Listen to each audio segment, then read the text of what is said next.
looking and reviewing sellers and buyers statement. Once we found a buyer, we will send the title company an email.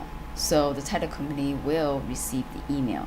The subject is the property address plus how many days of the closing before the closing date, which means upon the preparation of providing that seller and buyer's document, you want the title company to add 14 business days, and it contains link to the Dropbox and the closing date, also indicating the email. So let's take an example of what we see here. So here is an email of the title company is gonna receive. So to sell, property address plus how many business days that we want to have the closing date to be on, which means upon by the day that the buyers and sellers statement can be provided, then we want to set up the closing date 14 business days after the date these two documents are provided.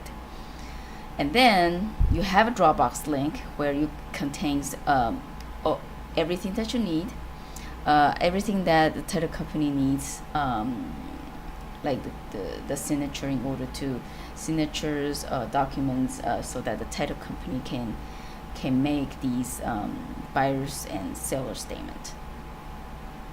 We also highlight the sales price here, and then the rehab funding fee is this amount. So this is an example of the email that you'll be receiving. So let's take a real life example where we receive this email. We send this email, and the sales price, refund funding fee is also here, and we put it here. So that's an email email template that we see, and then we go to that Dropbox. So let's take a real life example. Okay, here is the summary of what's being said, although it might not make sense at the beginning, but it will make sense. Also, we put it here just to keep reminding people how to make this, reminding whoever is doing the buyers and seller statement how to make these by retrieving information from the link. So let's look at the links. And when we look at the purchase agreement, we will see here it says the total purchase price is $141,000, and within that, $3,000 is for ATP LLC. Okay, so let's put it here. So total purchase price here, and the ATP gets $3,000. And then if you go to Dragon Wave invoice rehab service funding fee, you will find this number as well. That is also in the link. So Dragon Wave invoice, so it comes here. If you click in, you will find this number. Okay, $49,829. Now we'll put that down. That's how much it is.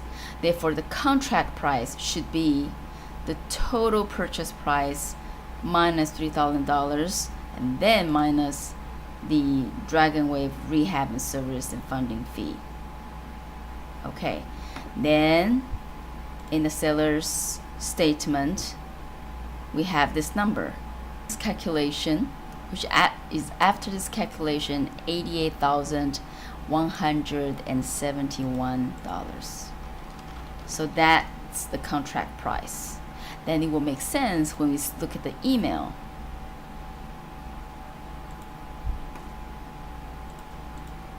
This is the email. It already says the sales price is that. That's the contract price. Rehab funding fee and ATP fees is this much. So this is already the summary here that you can look at. But of course, it's just going to be consistent with the, it is consistent with what we see in the Google Sheet. Even without the summarization, we should able to make the buyer's and seller's statement. Okay, so after getting this, that's how we make the seller's statement. This is the contract price, and all the rest,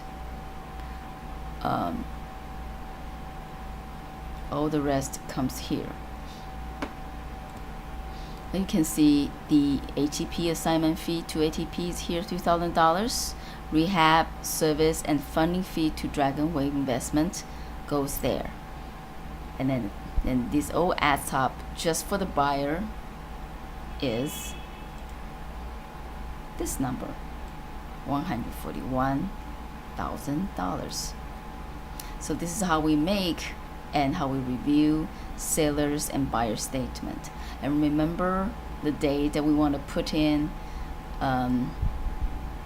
is indicated in the email as well. Okay, so here is how we do it.